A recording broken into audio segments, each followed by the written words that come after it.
नमस्कार दोस्तों, आदाब और सत श्री अकाल। एक बार फिर से आप सभी का स्वागत है सिंह साहब की कलम में। दोस्तों, आज हम जिस विषय पर बातचीत करने के लिए यहाँ पर आए हैं वह विषय बहुत ही गंभीर है और आप सभी को पता है वर्तमान परिवेश में जो वह विषय है वह है कोरोना महामारी। और थोड़ा और एलेबोरेट करके कहें तो कोरोना वैश्विक महामारी, क्योंकि कोरोना के प्रकोप से संपूर्ण विश्व में त्राही त्राही मची हुई है। दुनिया के कई देश इस बीमारी को झेल रहे हैं और हमारा प्रिय देश भारत भी इस बीमारी के दंश को झेल रहा है। दोस्तों, इस बीमारी के इस वर्ष आगमन के पश्चात से ही हम सभी की जीवन शैली में व्यापक बदलाव देखने को आए हैं और ये व्यापक बदलाव हर क्षेत्र में हैं, हमारी दिनचर्या के हर क्षेत्र में हैं। अंग्रेजी में एक प्रसिद्ध कहावत है, the survival of the fittest. जीतेगा वही जो अपने आप को सबसे ज़्यादा तंदुरुस्त व दुरुस्त रखेगा। दोस्तों, वैसे तो हमारे देश भारत में प्रकृति का वरदान है, कई तरह की अमूल्य जड़ी बूटियाँ हैं, वनस्पतियाँ हैं जिनसे हम अपने आप को सुरक्षित रखते हैं। लेकिन इन सभी जड़ी बूटियों और वनस्पतियों को सहज रूप में अपनाने का वरदान है आयुर्वेद, जो हमें कुदरत ने दिया है। इस कुदरत का बहुत बहुत धन्यवाद एक बार। दोस्तों, आयुर्वेद का क्षेत्र बहुत ही विस्तृत है, ये काफ़ी दूर तक फैला हुआ है। अगर आप देखेंगे तो हमारे देश भारत में इतनी तरह तरह की जड़ी बूटियाँ और वनस्पतियाँ पाई जाती हैं जिनका बखान शब्दों में नहीं किया जा सकता। हम सभी को पता है कि बचपन में जब हम छोटे थे तो हमारी दादी माँ, हमारी नानी या हमारे पड़ोस की अम्मा तरह तरह की जड़ी बूटियों से ही हमको घर में ठीक कर दिया कर देती थी। अभी भी भारत के कई हिस्से, कई गांव ऐसे हैं जहां पर बुजुर्ग लोग, दादी, अम्मा और नानी घर के अंदर ही बच्चों को या बड़ों को दवाइयों से, घरेलू नुस्खों से ठीक कर देती हैं। हमारे दैनिक जीवन में भी ये घरेलू नुस्खे हम लोग घर में अक्सर अपनाते हैं। आपने देखा हो, चाहे सुबह उठ के अदरक तुलसी की चाय हो या अदरक तुलसी नीम गिलोई आदि इत्यादि का काढ़ा हो, जिसे पीकर हम लोग अपने आप ही अपनी इम्यून सिस्टम को मजबूत कर रहे हैं और अपनी रोग प्रतिरोधक क्षमता को बढ़ा भी रहे हैं। कोरोना काल में हम आयुर्वेद की तरफ थोड़ा ज़्यादा भागे हैं।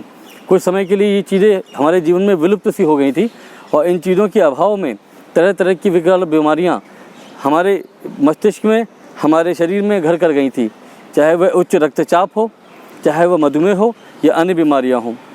दोस्तों, वैसे तो हमारा भारत तरह तरह की संस्कृतियों से भरा हुआ है। यहाँ हर 10 कदम पर एक नई विविधता से भरी हुई संस्कृति या संस्कार देखे जा सकते हैं। हम धनी हैं, हम लकी हैं कि हमने इस देश में जन्म लिया है जहाँ पे इतनी सारी विविधताएं, वेशभूषाएं, रंग, रूप और अलग अलग संस्कृतियाँ हैं। कोरोना काल में इस आयुर्वेद की तरफ हम फिर से लौटे हैं। कुछ समय के लिए बीच में हमारा कम्युनिकेशन गैप सा हो गया था आयुर्वेद से और हम आयुर्वेदिक पद्धतियों से दूर जा चले गए थे। वैसे तो दुनिया की कोई भी चिकित्सा पद्धति हो, चाहे वह एलोपैथी हो, चाहे वो होम्योपैथी हो, यूनानी चिकित्सा हो या कोई अन्य चिकित्सा पद्धति हो, सभी का अपना अपना महत्वपूर्ण स्थान है। लेकिन आयुर्वेद का अपना एक अलग ही महत्व है। आयुर्वेद दुनिया में सबसे महान है, ऐसा विभिन्न देशों ने भी माना है और अब इसे सहज रूप में स्वीकार भी कर रहे हैं।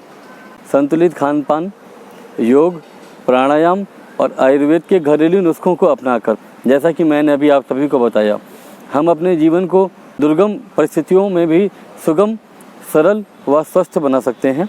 ऐसा मेरा आपसे वादा है और ऐसा मेरा खुद पर विश्वास भी है। आप लोग भी खुद पर विश्वास रखें और ऐसा करें, फिर देखिएगा कि आपके जीवन में कैसे चमत्कारी परिवर्तन आते हैं। योग, आयुर्वेद और प्राणायाम, ये 3 चीज़ें जीवन में नित्य तौर पर रखिए और फिर देखिएगा, जैसा कि मैंने कहा, आपके जीवन में सकारात्मक बदलाव आएगा, आपके शरीर की रोग प्रतिरोधक क्षमता बढ़ेगी और आप सदा स्वस्थ व खुश, प्रसन्न महसूस करेंगे। मैं धन्यवाद करना चाहूँगा योग गुरु बाबा रामदेव का, जिन्होंने योग को विश्व स्तर पर पहचान दिलाई और हर वर्ष 21 जून को हमारे यूनाइटेड नेशंस ऑर्गेनाइजेशन यानी कि संयुक्त राष्ट्र संगठन के द्वारा योग दिवस को 21 जून को अंतर्राष्ट्रीय योग दिवस के रूप में मनाया जाता है। दोस्तों, योग, प्राणायाम और संतुलित खान पान, जैसा कि मैंने अभी कहा, इसका हमारे जीवन में बहुत महत्व है। इस चीज़ का विशेष ध्यान रखें। अंत में आयुर्वेद, योग और अपनी संस्कृति के महत्व को मैं चंद पंक्तियों के माध्यम से बयां करना चाहूँगा।